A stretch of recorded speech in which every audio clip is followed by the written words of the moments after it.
नमस्कार मित्रांनो, पुढच्या जन्मी आपली बायको आपल्याला भेटते की दुसऱ्या पुरुषाला? श्री स्वामी समर्थ. ओम नमः शिवाय. ओम नमो नारायणाय. राधे राधे. प्रिय मित्रांनो, स्वामींचे बोल या यूट्यूब चॅनलमध्ये तुम्हा सर्वांचे पुन्हा एकदा हार्दिक स्वागत आहे.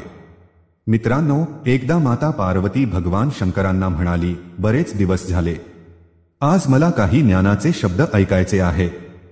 भगवान शिव म्हणतात, मला सांगा की कोणत्या प्रकारच्या ज्ञानाची चर्चा करावी असे तुम्हाला वाटते आहे. मग माता पार्वती म्हणतात, प्रभू, मी पाहिले आहे की पृथ्वीवर काही स्त्री पुरुष आपले जीवन अतिशय प्रेमाने जगतात. काही स्त्री पुरुष तर एकमेकांपासून क्षणभरही दूर राहत नाही, ते फक्त एकमेकांना पाहून जगतात. पण एके दिवशी हे जोडपे नक्कीच वेगळे होतात. परमेश्वरा, मला हे जाणून घ्यायचे आहे की ते जोडपे पुढच्या जन्मी पुन्हा पती पत्नी म्हणून भेटतील की नाही, आणि मला नशिबाबद्दल ही काही चर्चा करायची आहे. जे नशिबात नाही ते माणूस मिळवू शकतो का? भगवान शिव म्हणतात, पार्वती, मी तुझे म्हणणे समजतो आहे. आता मी तुला एक छोटी कथा सांगतो. ही कथा पूर्णपणे ऐक, कारण ही कथा ऐकून तुम्हाला दोन गोष्टींचे ज्ञान मिळेल.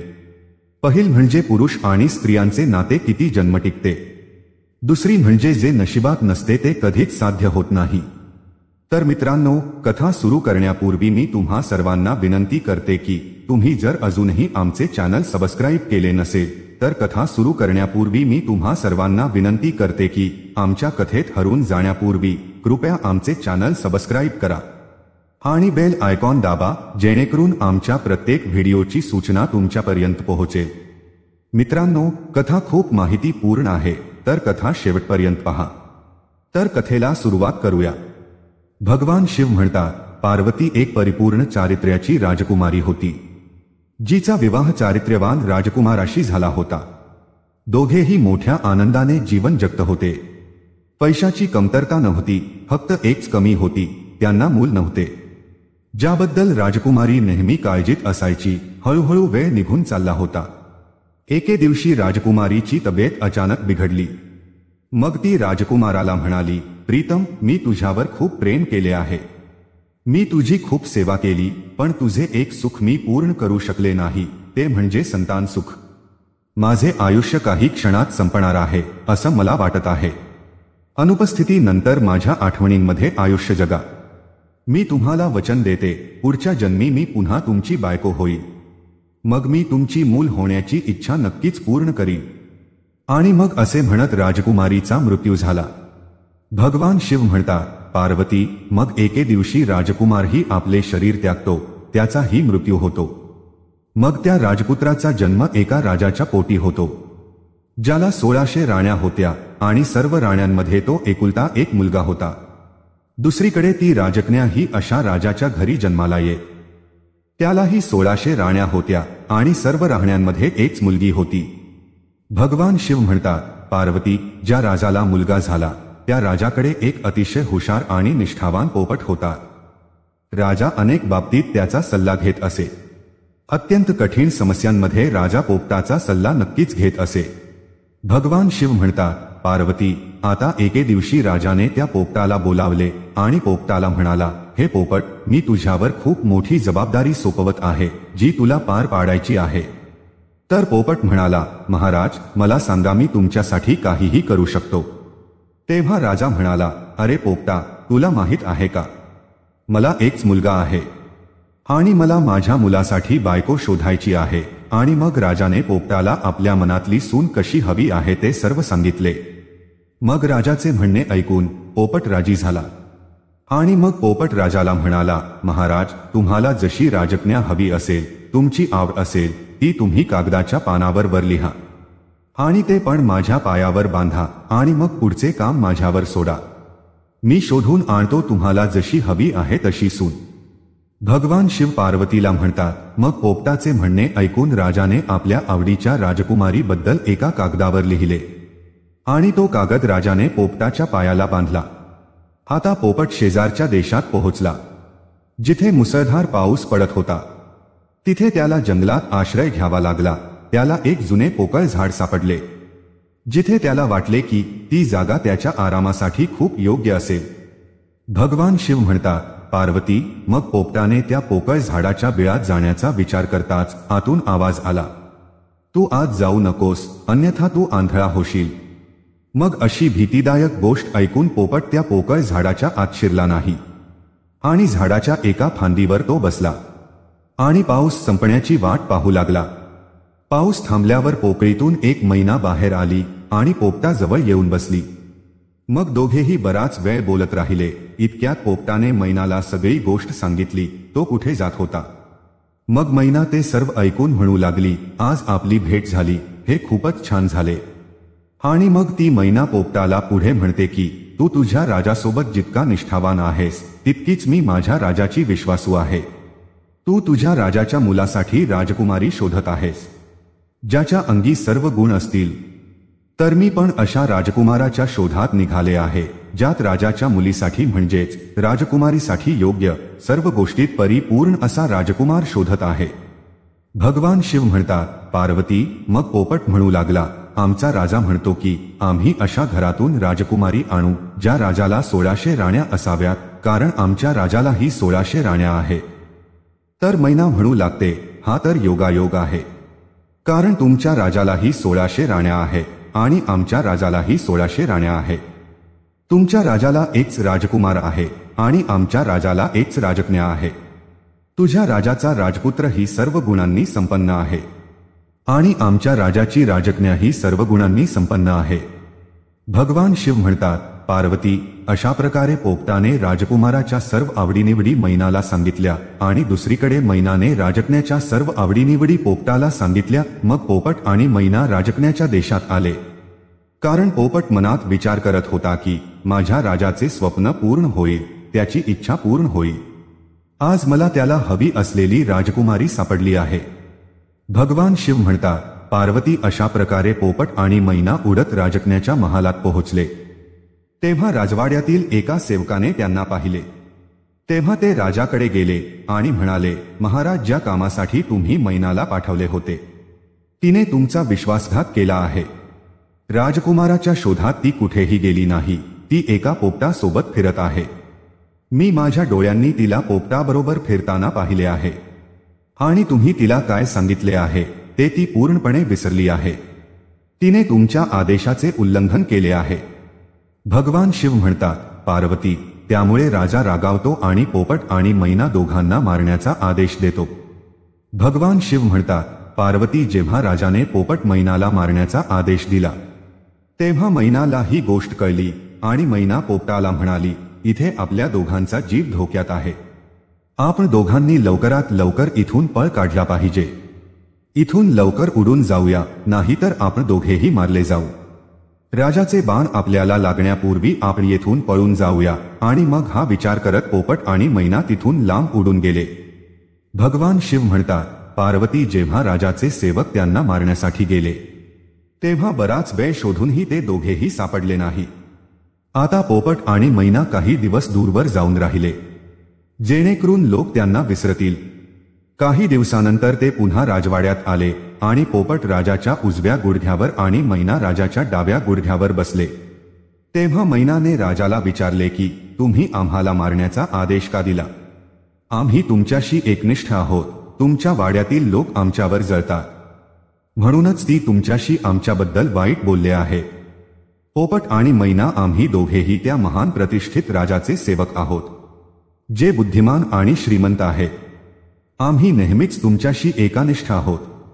भगवान शिव म्हणतात, पार्वती, आता पोपट आणि मैना राजाला सांगतात की दोन्ही राजांना 1600 राण्या आहेत.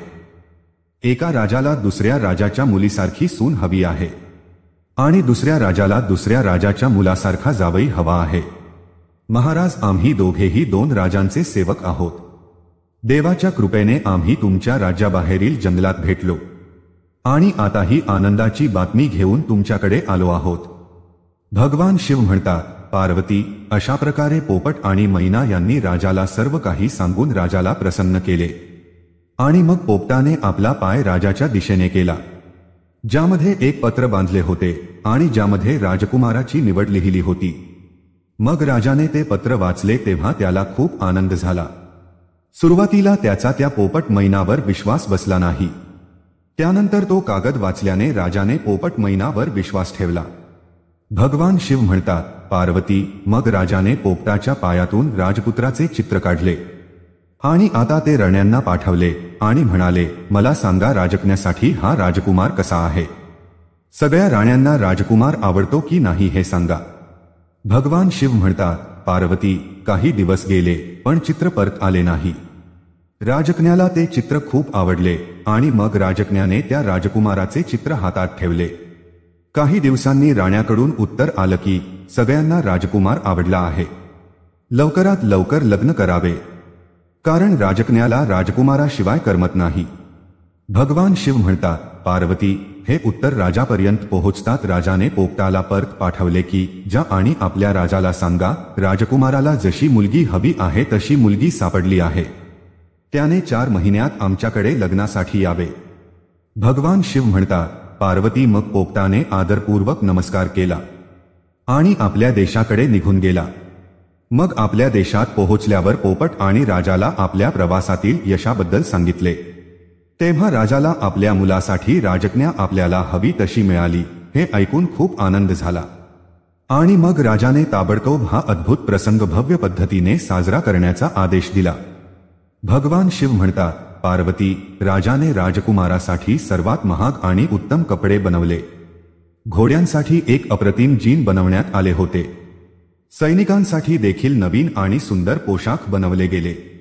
अनेक प्रकारच्या भेटवस्तू जसे की मौल्यवान हिरे, दागिने, उत्तम कपडे, फळे, मौल्यवान मसाले आणि उत्तम सुगंधी द्रव्ये इत्यादी राजाने सर्व काही गोळा केले. भगवंत म्हणतात, पार्वती, महिने लवकर निघून गेले. या सगळ्या तयारीत वेळ कधी निघून गेला ते कळलं नाही. पण लग्नाच्या काही दिवस आधी राजकुमाराचे वडील आजारी पडले आणि त्यांचे निधन झाले. आता घरच्यांसाठी हा मोठा धक्का होता. राजकुमाराला त्याचे लग्न पुढे ढकलावे लागले, कारण अशा वेळी राजकुमाराचे लग्न झाले असते तर वडिलांचा अनादर झाला असता. मग राजकुमाराच्या वडिलांच्या मृत्यूबद्दल शोक करण्याची वेळ निघून गेल्यावर राजकुमार पोपटासह राजकन्याशी लग्न करण्यासाठी निघाला. दुसरीकडे राजकुमारीचा देश फार दूर नव्हता, त्यामुळे राजपुत्र पोपट घेऊन लवकरच पोहोचला आणि मग राजकुमाराने राजकन्याच्या वाड्याजवळच्या बागेत आपला तंबू ठोकला. भगवान शिव म्हणतात, पार्वती, राजकुमार त्या बागेत गेला नसता तर बरे झाले असते, कारण त्याचा पोपट तिथे मेला. त्या बागेच्या माळीने त्या पोपटाला मारले, कारण तो पोपट खजुरावर बसून खजूर काढत होता आणि त्या राजपुत्राच्या दिशेने फेकत होता. माळीला हे पटले नाही आणि त्याने पोपटाची हत्या केली. भगवान शिव म्हणतात, पार्वती, मग राजकुमाराने काही वेळाने ऐकले की राजकन्याच्या वडिलांनी आपल्या मुलीचे त्याच्याशी लग्न करण्यास नकार दिला आहे, कारण त्याचे वडील वारले आहेत. आता काही दिवसांनी राजकन्या तिच्या पालखीत फिरायला निघाली होती, तर योगायोगाने ती त्याच वाटेवरून गेली ज्या वाटेवर बाग होती. तिने बागेकडे पाहिले आणि तिथे राजकुमार दिसला. तेव्हा राजकन्याने राजकुमाराला ओळखले, कारण त्याचा फोटो अजूनही तिच्यासोबत होता. भगवान शिव म्हणतात, पार्वती, ती त्यावेळी काहीच बोलली नाही आणि तिच्या पालखी चालकाला पालखी परत राजवाड्यात घेऊन जाण्यास सांगितले, कारण राजकन्याला तिचा प्रियकर सापडला होता. तेव्हापासून तिला सगळेच खूप आवडू लागले होते. संध्याकाळच्या जेवणादरम्यान राजकन्याने तिचे अर्धे अन्न खाल्ले आणि उरलेले अर्धे राजकुमाराच्या चित्रासह राजकुमाराला पाठवले. तिने आपल्या दासीला राजपुत्राला अन्न देण्यास सांगितले आणि जर त्याने ते खाल्ले नाही तर त्याने आपले बोट त्यात घालावे असे तिने सांगितले. भगवान शिव म्हणतात, पार्वती, दासीने तेच केले. राजकुमार जेवला नाही तेव्हा दासीने त्याला जेवणाच्या ताटात बोट घालायला सांगितले. राजकुमाराने ताटात ठेवलेल्या भातामध्ये बोट घातल्यावर त्याला त्याचे चित्र तिथे दिसले. त्याला समजले की राजकन्या आपल्यावर प्रेम करते आहे, म्हणून त्यांनी आपले हात पुसले आणि राजकुमारीसाठी एक पत्र लिहून दासीकडे दिले. भगवान शिव म्हणतात, पार्वती, जेव्हा राजकन्याने ते पत्र वाचले तेव्हा राजकुमाराला भेटण्याची इच्छा तिच्या मनात बळावली. तिने मध्यरात्री आपला घोडा तयार केला आणि राजकुमार राहत असलेल्या बागेकडे घाईघाईने निघाली. राजकुमार जवळ पोहोचल्यावर राजकन्या म्हणाली, आश्चर्यचकित होऊ नका, माझे तुझ्यावर खूप प्रेम आहे आणि म्हणूनच मी तुझ्याकडे गुपचूप आले आहे. माझे वडील मला तुझ्याशी लग्न करू देणार नाही. त्यामुळे आपण पळून जाऊया. त्यासाठीच तर घोडा तयार केला आहे. आणि मला तुझ्या देशात घेऊन चल, जिथे कोणीही आपले नुकसान करू शकत नाही. भगवान शिव म्हणतात, पार्वती, मग राजकुमार आणि राजकुमारी दोघेही घोड्यावर स्वार झाले आणि राज्याबाहेर गेले. आणि ते अशा ठिकाणी पोहोचले जिथे त्यांच्या जीवाला मोठा धोका होता. ते ज्या शहरात पोहोचतात त्या शहरात एक चेतकी राहत होती. तिला एक मुलगीही होती. तिच्या मुलीने राजकुमाराला पाहताच चेटकिणीची मुलगी राजकुमाराच्या प्रेमात पडली आणि त्याच्याशी लग्न करण्याची इच्छा तिच्या मनात जागृत झाली.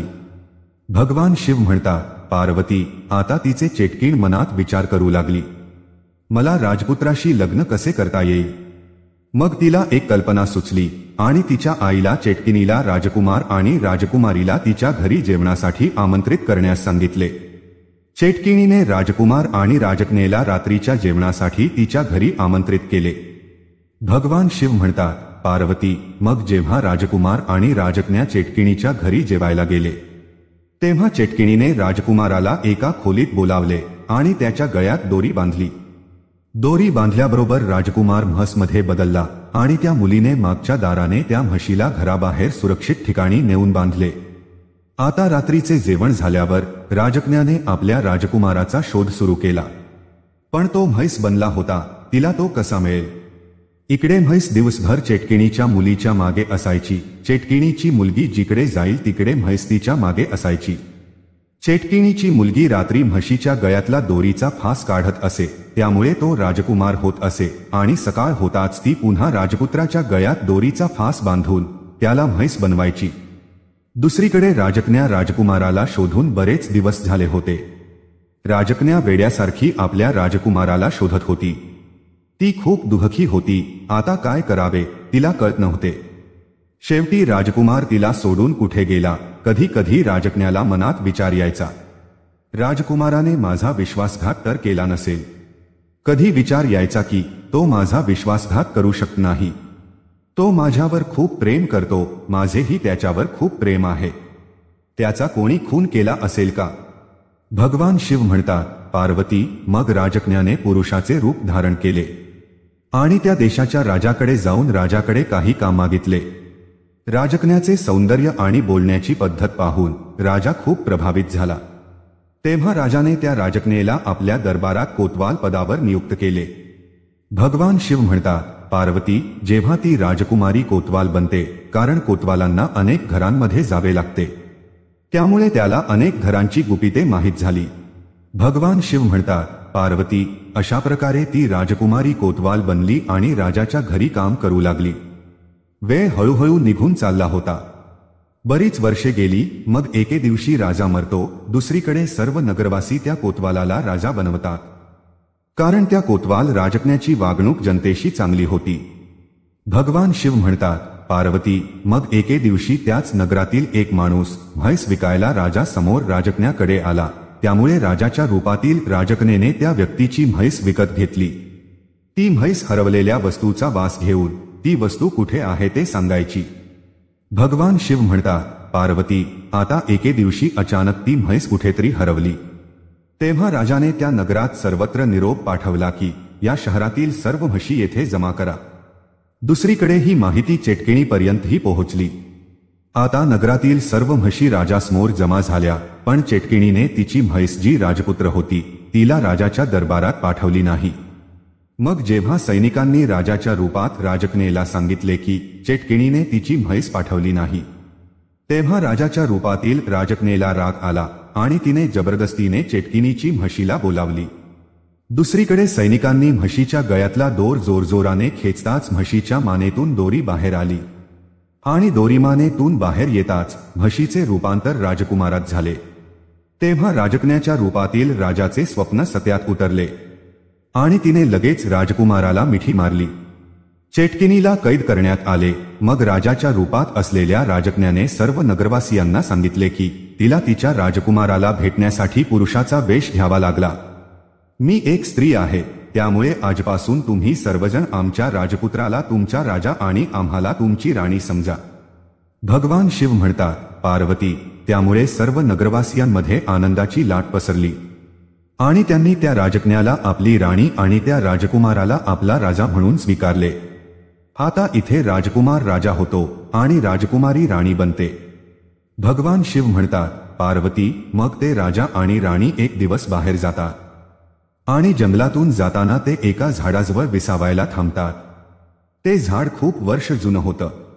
राजकुमार आणि राजकन्याने त्यांच्या मागील जन्मात त्यावर प्रेमाचे प्रतीक बनवले होते, जे पूर्णपणे सुरक्षित होते। मग तिथे त्या राजकुमार आणि राजकन्याची नजर त्या प्रेमाच्या प्रतीकावर पडते।